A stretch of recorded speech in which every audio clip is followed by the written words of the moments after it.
What's up, guys? Welcome to another episode of Push and Modern. My name is John Carlo. I go by GC. We are here with a good friend of mine, Danny Villegas.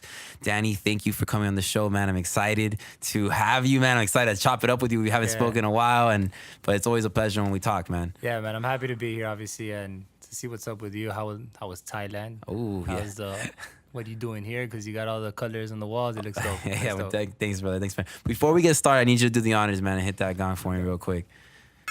And now it's officially started. So yeah, man. Well, the reason this place looks like a rainbow right now is we're remodeling. We're changing up the scenery a little bit. Want to get a little bit more of that Google feel with a little social media touch. So are you guys gonna grow into a bigger office or? I mean, right now, man, we're thinking about knocking on the wall and like expanding here. You can move next door. We could if we needed to. Sick. We already talked about it. So we're growing as we see need, but. At this point, we want to be more efficient instead of just growing, with people. I think if we can figure out how to be more efficient. How many are you guys? Right now, it's 14 of us. 14, and then are these all right? Really quick on yeah, your sure, business. yeah, sure. Because they're all employed by you, or is it kind of like everybody's independent contract in a way? Like, so we do have like actual full-time people that work, and then we also have some people that are independent, like people that run accounts, relationships, and we also have some people that are freelance. That if I need them, per contract we use them as well. But they work out of here, like kind of like shared a lot of people space? work out of here, and then if not, they work from home, or when we have a contract, they come back or they come here. I just feel like being here, the culture here. No, I feel it. I see it on Instagram like that. It's dope. You guys are always fucking around and shit like that. It's cool. Yeah, dope. Cool. So, but yeah, man, let's not talk about me, man. You're the man on the spotlight right now. You're the one who's making some real big noise right now, And yeah, I want to talk to you about that, man. So Danny, what's up, man? And before we get into how's your life, how are you feeling right now at this moment, personally, before we get into business and stuff like that? So I mean, right now, life is at a weird spot. I think we have my wife and I were living at her brother's house because we bought a house which was supposed to be ready in May, up in Plantation, pre-construction, whatever, all that. We're like, all right, it's gonna be ready in May. So in January we ended our lease. Right now it's August, we're still there. So we're trying to figure I'm commuting a lot right now, and it's, time is money, and it's a lot of time spent in commuting. I'm just trying to figure out, is it worth to stay there while we kind of figure it out, or we do move somewhere that's month to month where it's expensive, but whatever, it's kind of more convenient for us and stuff. But on a business level, I mean, awesome. Things are going great. On a personal level, my relationships, everything are really good, man. I mean, that's the positive about being back in Miami. And especially in Kendall, all my family's here. My older brother just had a kid a couple months ago, so your uncle? Yeah. Is that your first nephew? One. Is it a girl or a boy? A boy. Also, so it's your first nephew, man. Oh, man, it's so much fun, man. So it's dope, man. It's cool being close to family, but it's also crazy to see even how close I am, how hard it is to get people together still. It's tough. Everyone has their own lives. Everyone has their own things going on. Yeah, it's not easy. So tell me, man. We knew each other in high school. We kind of everyone went their separate ways. Everyone did their thing, and somehow the way the world works, the way life works, we just connect again. Yeah. And I know you've always been a really deep person. I think you've always been very grounded. I know. Thank you. You're welcome, man. I mean, it's definitely notable, man. You're a good person, but. What made you kind of transition to this? You have this thing. You're a business owner now. You're a franchise owner of this company called Soccer Shots, right? So, right. So I know you've always been into soccer, right? So how did that start? So you had a passion for soccer. How did this whole thing get started? Yeah. So after high school, I was lucky enough to get a professional contract. So I went out to Brazil, lived out there for 9 months. Wow, I had no idea. I didn't even know you went to Brazil. That's awesome. So it was really cool experience. Yeah. Kind of forced me to grow up, obviously. You're out there by yourself. So after Brazil, I went to Mexico. I was there for a couple months, and then I traveled around the States playing. And playing in the States, honestly, unless you're playing at a top level or you're one of the better players in the whole country, you're not going to make enough to retire at 35, which is when a soccer player's career is probably going to end. So I was kind of at a crossroads at 22, which is super young, but I was already there, and I was just trying to figure out, well, am I going to continue making this okay money but not enough to retire at 35 and then have to start life over again? Or do I kind of figure out, what's the route I want to take my life? So I did this. Wow. I wrote down the 5 things that were most important to me. I don't know if it was 5, but I kind of wrote down the things that were most important to me in order. Number 1 was enjoying what I do. Number 2 was having freedom of time. Number 3, I mean, it is what it is. The money's important. Yeah. And number 4 was proximity to home because I wanted to be close to family. So like through those 4 things, I tried to find what was important, what was something that I could enjoy doing. I was never a fan of the 9 to 5. My dad's owned his own business, so I grew up like seeing him, and there's just so much benefits from it. So then I came across Soccer Shots, and then I went and had an interview with an owner, and he kind of told me this is a great like career to have, you know, like you Was work he with also an kids. ex-soccer player as well? Or He wasn't. He was actually in the medical field, and that's what kind of caught me off guard. Oh, So I was okay. like, why are you doing this? And he's like, I mean, the money's good. He's Yeah. like, that's important. And he was more, I think, money driven, but he's like, the money's good. So I was like, all right. I mean, like, what were you doing before? And he was making like $80,000 a year. So I was like, okay. So you quit an $80,000 a year job to do this. So I'm imagining it's at least getting somewhere close Or to lifestyle's it or more. better. Yeah. So lifestyle's better. So, Yeah. you know, after seeing that, I was kind of piqued my interest to learn more about it, and actually became, I believe, the youngest franchise owner that later that year. Congrats, yeah. bro. So it's pretty That's awesome. dope.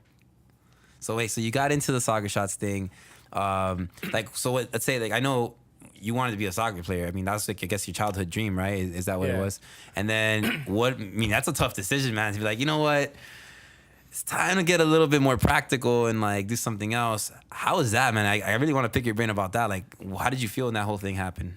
I just think I'm very self-aware. Like, I'll be raw here. Like, I've been very self-aware of myself forever, even when I was doing bad things such as drugs. I'd be Yeah. very self-aware of how my body would react on it.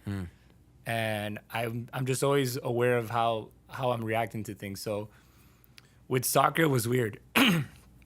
When I came back from Brazil after like whatever vacation, like 5 or 6 months, I would come back to like friends all starting their freshman year in college, whatever, or some friends still in high school, and they treat you like I was not a big player, but Yeah. they treat you like, oh, Danny's the guy that went to Brazil, like he's that guy, whatever, and I was like, You felt the hype. and I fell for it at the Yeah. same time. So like I got caught up, I guess, in like doing dumb shit and stuff like that, and I just realized that anytime I did have somewhat of success in soccer, I would let the distractions around me get to me. And I kind of realized, I was like, there's no way, like even if I get big, I'm not gonna be able to handle it.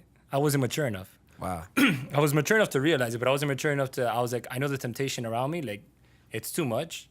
Like as a soccer player, you train in the morning, you have 20 hours free. So you're just like, What do? Yeah, it's you get to do dumb shit. too That's much what you do. open, too much free time for the temptation and things, especially when you're young. Yeah, and Yeah. it's tough because I identified myself with that, you know, like I'm Danny the soccer player. That's how people literally I think refer I have to you me. say on my phone as Danny Soccer. So that's how people refer to me, and Yeah. that's tough because I identify myself with that, and it's because it is a passion of mine. It's something I enjoy. So, I mean, in a way, it helped me find what I'm doing now, which is great. But I think after, like, once I started the soccer business, or the franchise, I fell more in love with the idea of business because it's competition, it's a game. I'm very competitive. I come from playing sports my whole life, so it was kind of like a natural transition into that world of business, and I love it. Like, I feel like I'm kind of ruthless when it comes to it. Like, we're gonna do this and we're gonna do that, and you step on their neck and you keep going, and like, you just keep hustling, you know, and that's it. But yeah, man, it was tough young because I mean, I want to get a little deep here because I know we can definitely go off on this. I mean, it's hard, man. The ego, right? Especially when we're young, right? And I can relate a little bit. I had a lot of attention as far You as when I was did. young, when I was doing like a Yeah. lot of events, and I was like a go-to person. I know as far as you having that that momentum of people seeing you as this soccer player traveling and stuff yeah. like that. And you do kind of get fed into that ego, man, and like you kind of change as a person in a way. But the self-awareness is the biggest key point that you can say. I was always aware as well. Like I always saw like, why am I responding this way, or why am I acting this way when that happens, or when someone comes to me, and you kind of like being able to notice that at an early age is so key, right? Yeah. Because you're able to realize it, grow up faster. So what's an example though? Like people would like treat you and you would just Yeah, what it was, I think it was more of like someone would come up to you and just be like, and you can just tell how they had like a hidden agenda almost, or they didn't really care for it, but they more than anything, they just kind of wanted to feel like everybody else, like, oh, this is what's in right now, this is how it's gonna be. Let me cuddle around this person, and it almost feels fake. You know Yeah. what I'm saying? I mean, And that whole world is fake. filled You know with where I was fakeness. at, Yeah. but like in general, what you attract when it's all about ego and when it's like when you're not living in a very clean, pure mindset, right? When it's like a lot of, you're just going off of momentum and it's fast paced. Yeah. You can't like be grounded. So how'd you get out of it? Because I don't even know how or why'd you stop. Because you had success in it. Like you were known as that guy, right? Yeah, I mean, definitely, man. And again, like I don't even want to get into my thing, but like just real quick. I mean, it gets to the point where, like you said, man, and I like to go back to what you said, self-awareness.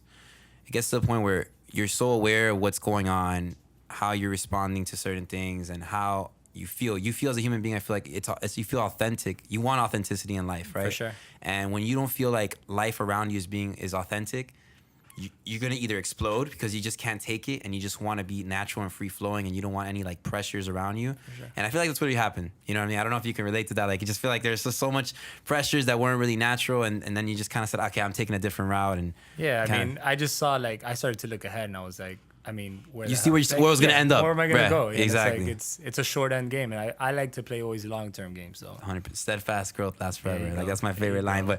But yeah, and the same deal.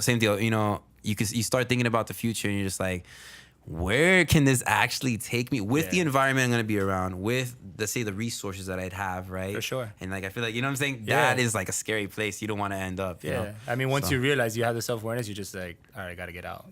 Definitely. So man, all right, so let's switch it up a little bit. Like when you were a soccer player, and I want to touch on about your work ethic a little bit. Like, how many hours did you like put into your craft? Like you wanted to be a soccer player. What age did you start? Like how did that whole thing come about? Like, I mean, I started like at 4 years old, and I was never the best player, but I think that always kind of pushed me.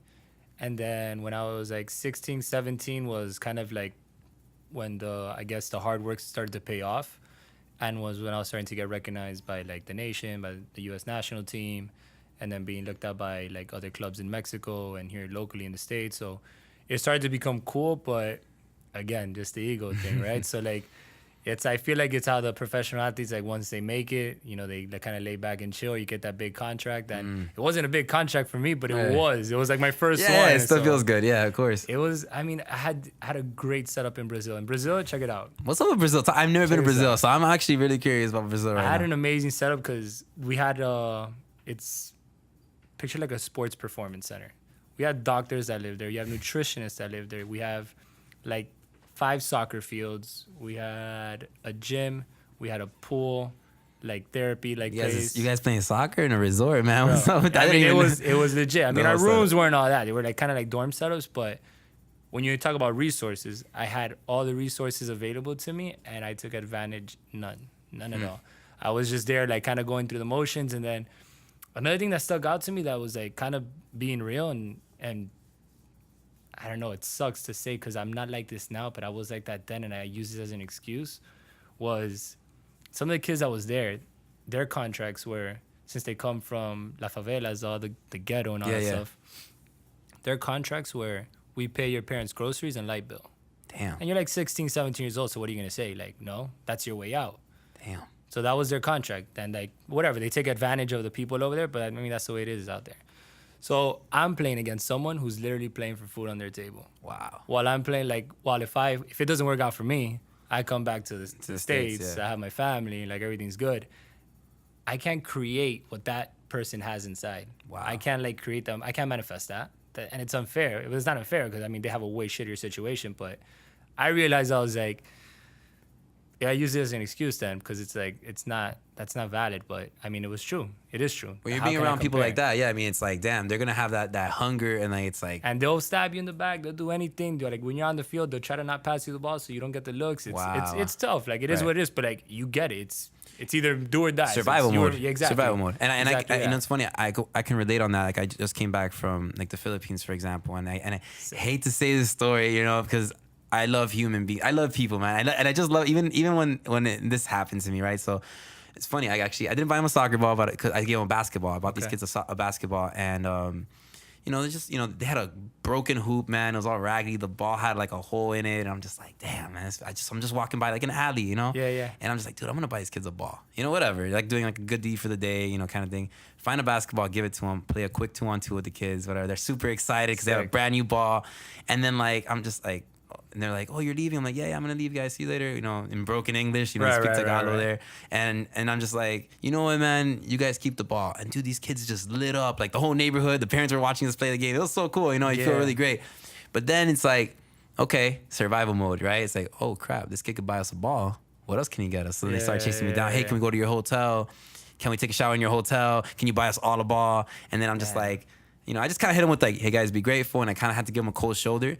And in my inside, I'm just like, damn, that's like, you know, they're so You have to ungrateful. be, But in the same time, you know, I can't knock the hustle, man. You know what I'm saying? Like, if I was in their position, dude, hell yeah, I'd be milking the crap. I'd be squeezing me out. Like, what else you got? They get taught that from their parents, though. I was out there in the Philippines too. That's right. You told me you guys went to El Nido honeymoon. You went to El El Nido. Nido. Oh, that's beautiful. Yeah. So we were out there, and before we went to the like honeymoon part of it, we were hanging out. We were serving at a church, at a ministry that they had an orphanage. So we were there serving at the orphanage, and one of the days we went out to feed the poor, and like obviously like they're poor, like houses are like half the size of this room, maybe even smaller, and they're made out of bricks, like no roof, all that stuff. So I brought out a bunch of balls to give away, you know, to donate to the kids, and I was out there playing with it, and I gave it to this one kid in particular, you know, like one of them sticks out to you, like, oh, here you go. Within 10 minutes, it was jacked. No. By someone else in the neighborhood, just like that. And it's like, you can't even blame them because like their parents tell them like, hey, you got to be like this. Hey, you got to go try to come up and stuff like that. So it sucks, but I sucks, get you. yeah. I get you. So, you, yeah, man. whatever. Not even to like shine a bad light on them. But again, the hustle is real. It's a dog eat dog, you know, dog eats dog world out there. I don't even know how that quote goes, but you know what I'm saying? It's not the nicest world, you know what I'm saying? But it's your circumstances, man. It's you got to do what you got to do sometimes. So going back to that, man. So you're around these people, you're feeling that kind of like almost not negativity, but you feel like it's a little bit harsher for them, and it's a little bit more, you know, kind of rough. Like these guys aren't really like playing, you know, nice, and you just get that vibe. So I mean, so then whatever, you come back over here. I want to get into where you're at right now, man, and I want to know about. I really want to learn about your habits because I look at your Instagram story. I want to know about yours too. Hey man, we'll definitely share ideas now, but I see you wake up, man. You're dropping your Instagram story. You're literally, I see you up, man, early. And I love, and it's funny because you've been consistent with it. And I remember last time we talked, I was like, you like it? I want to see how long it lasts. So you've been consistent with it. So man, props to you. So you wake up, you're dropping what you're doing for the day and hustle the day. Talk to me about the hustle for the day and like what's a day in Danny's life like right now? Right, talk to me about that. I mean, right now it's like we're in hustle mode. So right now we're about our biggest season with soccer and the kids starts with the school year. So it's about to like come right now. And it's been a lot of preparation. It's been a lot of investment on like our end. My wife works with me, so it's balancing that. It's balancing. She just started working with you? Or? She started working with me last August, which was a big shift. Big step, man. That's crazy. Okay. But right now we just went from 3 employees to 5. We have like an additional like 7 coaches who would be considered like the independent contractors, like in your world type of deal. Okay, yeah. And then nothing, man. I mean, like a day in the life is just like I've made the habit of getting up early so it's weird because before my wife, I used to work really late and work really efficiently late. I think because obviously like you got to try to go to sleep with your wife. She's like very like, you know, you got to be in bed with me and stuff like that. So I'm like, all right, cool. I caught myself not being able to stay up late no more. And I was like, damn, I have to try something else because not enough. Like, I got to get more hours out of the day. So I had to figure out where do I get these hours from and started waking up early. So you see it like 5:45, 6 a.m. And I'm able to get, like, I can finish most days at noon, honestly. Okay. I can finish most days at noon. But right now I'm doing all the extra stuff, like crossing the T's, dotting the I's, making sure everybody's on point, like all my staff and everything. So and you still have time to put some Instagram stories up, yeah. But no, what's the reason for it? Like, what do you for really the Instagram do? stories? Like, what's the reason? So, all right, so I have 3. This is what I've come up with. Like, I've been thinking about it a bit lately as far as why do people post. So I'm about to take a social media break, actually, in a little bit. Okay, just to cleanse it a little bit. I don't blame you, man. Yeah. But 3 reasons I've seen people post is to share information. Either like you want to share something personal or your like businesses sharing information with people. Second one I would say is to brag. Mm-hmm. People want to brag. I mean, that's part of the reason people share certain things. I don't think there's another reason behind it. Or they want to inspire. So I see that latter option as the one that I do the most. Like, and it's been real. I've been able, like you just said, I see you and like this stuff like that. I love it. Yeah. I get inspired from it. But that's what I'm saying, I mean, I'm wired that way. I'm wired to just anything positive, anybody working hard. It's like, yes, I love it. But it's been crazy because I've been like, when I run into people or whatever, they're just like, man, I see you hustling. I see you whatever, this and that. And those little things go a long way. So do, like, man. like people are messaging me like on Instagram, like, damn, you're getting at it early. Like, thank you. And like, I've gotten so like for real since I started it, I'd probably say like 50 plus people. I mean, it's a lot as far as like considering how many people are really gonna reach out to you and say like, yeah, I've been motivated. Yeah, so they just look at it and they feel it and they appreciate it, but they don't want to go and reach out. So, yeah. but and all it takes is 10 seconds, and I've been very conscious of that. I've been like, hey man, I want to reach out to people if they're doing stuff too, because it does give you that extra push to keep going. So I'm like, bro, it takes honestly 5 seconds to be like, yo, I see you, keep it up. Or whatever. It's something so simple, right? Like, I know people drop like the emoji, and even like, you know, everyone just like drops the fire emoji or like, you know, like, or the heart. Just nowadays, like when you get a DM, you can just drop the heart. I mean, I feel like that one's effortless though. I feel like if I get a heart from somebody, it's like, come on, you could have gave me like a little 2-liner, right? Just a little 2-liner. It's true. But I get you, yeah. Yeah, the inspiring part, man, that's been honestly the biggest reason I've continued to do it. Because even my girl's like, yo, you're like Instagramming way too much. And I'm just like, I'm like, but it's real. Like, talk to your friends. Even her friends are like, they're just like, man, it's really motivating. Do you think it's therapeutic in a way? Like, do you think that kind of, like, does it help you like ease a little bit of stress? It's kind of getting in there and just kind of like,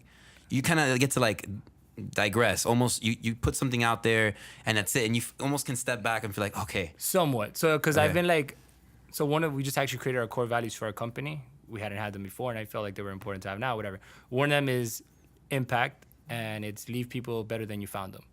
So it's been something that I've been trying to do. Is actually, I just saw this magician. It's crazy that this guy, I'm gonna say, this is one of like people who've actually just recently inspired me real heavily. His name is Jeff Kaler. Look him up. All right, cool. This guy, like his whole bit was, like it was magician, but then he had a lot of positive messages in there. He's like, I always carry a shrimp with me. And people are like, what the hell, why you carry a shrimp? So he's like, I'm at the grocery store and, you know, the person's there like cashing out, whatever, doing the things. And then there's a piece of shrimp that goes through and they're like, wait, just like a single piece of shrimp? Yeah, exactly that. So that's the reaction of the cashier, like what the hell is this? And he's like, yeah, I just want a shrimp. She's like, but there's only one. He's like, yeah, I only want one shrimp. And like his whole thing was breaking people's patterns to kind of like bring positivity to their day. And I was like, damn, that's sick. So I'm trying to do that. I'm trying to figure out, I'm trying to be, bro, honestly, you're a super positive person. Like the way you talk is like, it generates a smile, like the vibe and everything like that. Thank you, bro. I think about you, and there's one other person I think about that like, you guys have this energy that you give out just by the positivity and the way you like talk, smile, and it, like people see it. Thank you, bro. I appreciate it. I'm trying to do that. Like today when I was leaving the beach, you know, just with the lady that was paying the parking ticket out of the garage, just trying to have an extra little smile, like, hey, like have a nice night, whatever.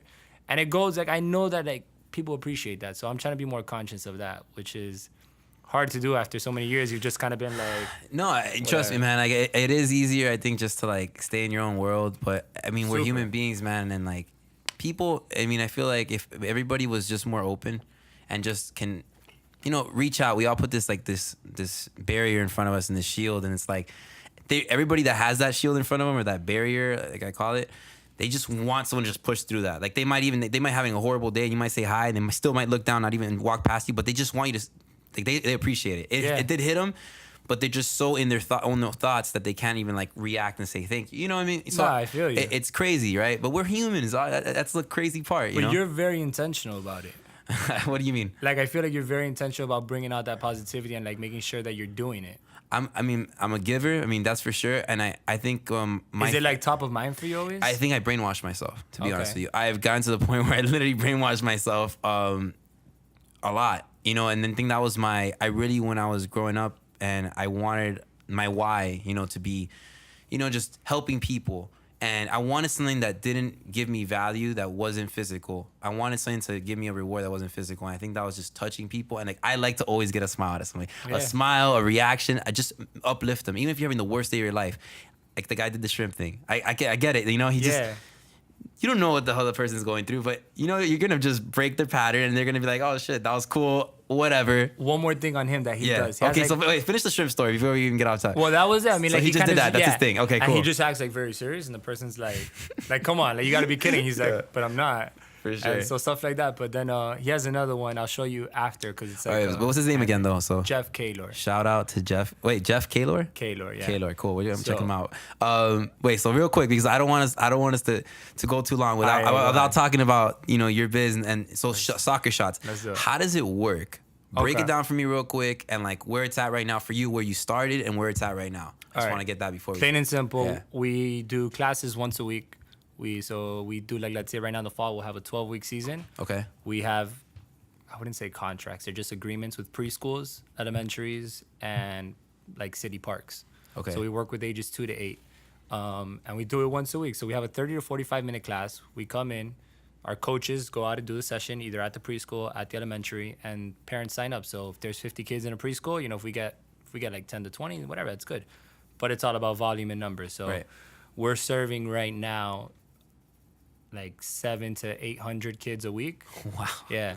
So it's cool. And I mean, that's pretty much like the gist of it. And then I love that, man. It's awesome. yeah, and we just been growing through numbers as far as like serving more schools. People hear about us, and So like you'd reach out to a school and say, hey, I want to bring the soccer program to you guys, That's and you simple. guys set it all up, That's set up simple. shop. Yeah. So when you first started, how long did it take you to get like those extra contracts or whatever? Like how many contracts? Like when you Alright. started for the first month, like how many contracts did you get? So year one. Like, let's talk about the grind. Yeah. All right. So season one, we had 40 47 kids, and I thought I was balling because we get paid all in advance. Nice. So but that money needs to last you the whole season. Saving. Yeah. So I got $8,000, and like up front, I was like, oh, we're balling Yeah, we this got- and that. yeah. Yeah. And at the end of it, I had $100 in the account, and I was like, damn. But I had this conversation with another entrepreneur who he was kind of, because I wasn't good at sales, and he was like, honestly, sales people don't really care so much about your product or offering. You kind of have to continue to push it, Okay. and like persevere and just continue to be like, hey, remember following up or whatever, like doing all these little touch points, go in, do something a little bit special, bring a coffee, whatever, like small things and Colada. details. There you go. But he's like, if you don't feel like you're being annoying, then you're probably not selling like hard enough. And I was like, that's kind of profound. Damn. Because I was like, I did feel like that. I was like, oh, I don't want to call because I called like last week, and it's like, Nah. no, like keep calling. Push, yeah. So I mean, that was the biggest thing for me. And then I obviously, like, the first year was just a huge learning curve, and then we kind of started to just really grow. Like I got comfortable in, and I guess my sales pitch and what I was doing. Like I did feel what we do is passionate. I mean, not passionate.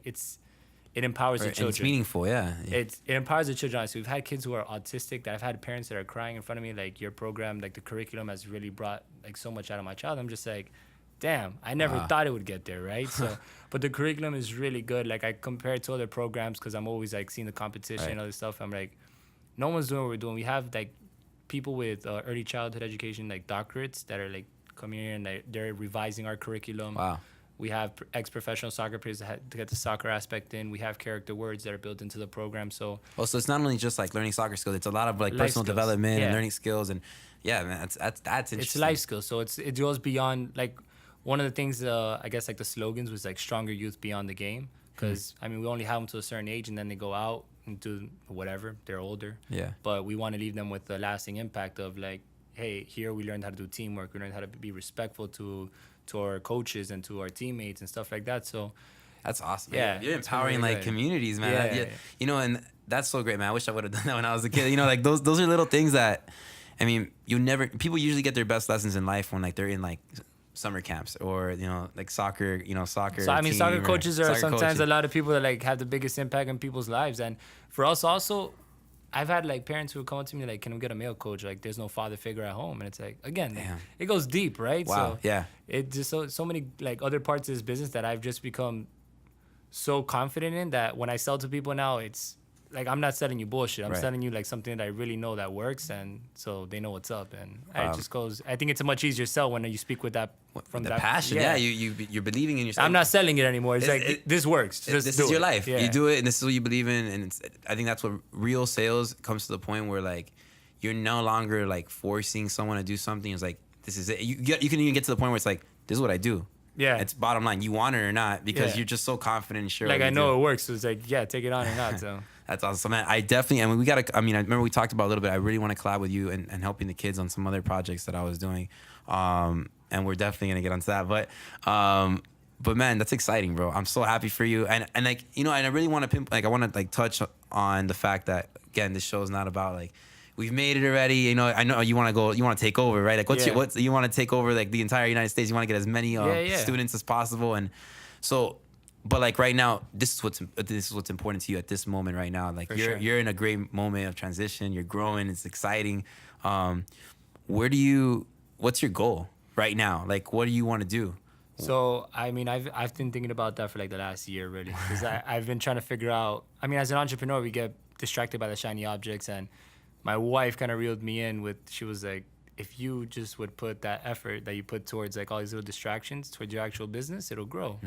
And I was like, damn, that's kind of right. So you like stop like doing other little things. Yeah, And because just, I mean, just as an entrepreneur, I got like you you, want to man. do everything. You want to do everything, So- especially in this world, man. It's like, oh, You're like, oh, I see an opportunity there. I see an Let's do it. opportunity here. So, and then she was like, stop like putting so much time to other things and put it towards this. And it's actually really made an impact. Again, we like hired 2 employees. We're growing 33% this year over last year. Wow. In our revenue. So that's great. And I mean, the play for me, honestly, is I hope like in the next 5 years, I can have my staff running my company and I can just have maybe like 10 hours like a week there. But then I'm going into the next project or next thing, next business. So whatever, get it onto whatever it is. autopilot and be able to like kind of Yeah. spread, So you know, do we're some working other a lot on ventures. processes right now. Cool. So that like if X person leaves, we're not dependent of X person. We have a process in place to. Absolutely. I mean, Yeah. I think for us, even in our business, like that's big. You know what I mean? Especially, and there's a lot of moving parts, and I think in yours and mine as well. Like you got to make sure that everything is easily it's copy paste. Yeah. And when things come in, how does it get documented efficiently so that you can scale? Yeah. At the end of the day, everybody wants to scale and automate. So You can't duplicate yourself, so you had to duplicate the process of whatever exactly. it is you did. and so. give it as much attention as possible. So I know it takes time, Yeah. but that's awesome. That's a great point. So like, wait, let's just before we kind of even wrap this, I was like, just quick little. I'm gonna run through some quick questions. Go Like ahead. right now, who's like, who are you listening to right now? What music are you listening to? What's the next? Meek like, Mill. This is Meek Mill right now. I'm Hey, listening what's your to- favorite song? The 1942 flow? Nah, it's actually a Glow Up. Okay, you No. like Love? I'm a 1942 flow. Mad Hey, hype. he's getting hype in the background. Hey, these guys are jamming out. Definitely mad hype. awesome, bro. Awesome. So yeah, Meek. All right, Meek cool. Mill, yeah. He's and on what do you repeat. what do you do for fun? Do you just do soccer shots all day? I mean, do you play with the soccer ball on the side or like seriously? I What do play you, soccer. I play soccer. That's how I stay in shape, which I got to do better at. But that's like my. That's your fun. That's your outlet though. That, and I would say, yeah, man, like spending time with the family. I just like Cool. my hobbies. Like I was talking about it with like people in my circle. I was just like, my hobbies are really like just playing soccer. And I just love business. I love learning and stuff. Honestly, I enjoy reading. I enjoy spending time with the family. Like I don't really like. I would enjoy eating out, I guess. Yeah, just That's it, yeah. relaxing, just vibing, man. Just Yeah. keeping it simple. I love it. So, I mean, just to wrap it up, man. I mean, I want to just give some encouraging words to somebody out there that's interested in maybe doing something similar, and you know, what would you tell them? Like, what's some words that you live by that you would want them to hear? Words I live by is from my mom. They're in Spanish. You wanna go Spanish? Let's do on Spanish. this? We'll put some Alright, translation on the there we bottom, go. man. Las cosas con más sacrificio dan las más grandes recompensas. So, you know, she told me that when I was going to go play, and it just always stuck with me. And it's the things with the biggest sacrifice have the biggest reward. So, I mean, whatever, if you want a certain lifestyle, you know, it's something big, like, you know, you're shooting for the moon or whatever it is you're going for, you got to understand beforehand that it's going to take a lot of sacrifice, Right. and you're going to have to give up years of your life or just a lot of time every day, and something's got to give. Like for me, it was all the extracurriculars, and I'm fine with that because I enjoy what I do. So Right. it doesn't feel like work. Like when people tell me, what do you do for a living? Like, what do you do for work? And I'm like, I work with kids, but how can I say that? Like, I do soccer with kids. How can I call that work? That's tough. Like, Love it, I'm man. blessed, you know? I love it, bro. I love it. Absolutely, bro. Yo, Danny, we can talk for hours. Like, I mean, I love chopping it up with people. But dude, you're blessed, man. I'm so happy for you. I'm excited for you. I can't wait to see you keep, you know, growing. I want to see sure. when, you know, we come back. I always like telling people when we come back next time, I want to see double. I want to see where you're at. It's Let's do it. exciting. Let's do But it. You too. I appreciate it, bro. I really appreciate you Yeah, coming man. on. Guys, that's a wrap. If you guys want to check out Danny and any of his social media pages, we'll put his contact info on the top or the bottom of this video. Again, I hope you enjoyed this episode of Push Modern. Like us, share this video, tag some friends, and let's do it. Wait for the next one, guys. Peace. Hustle.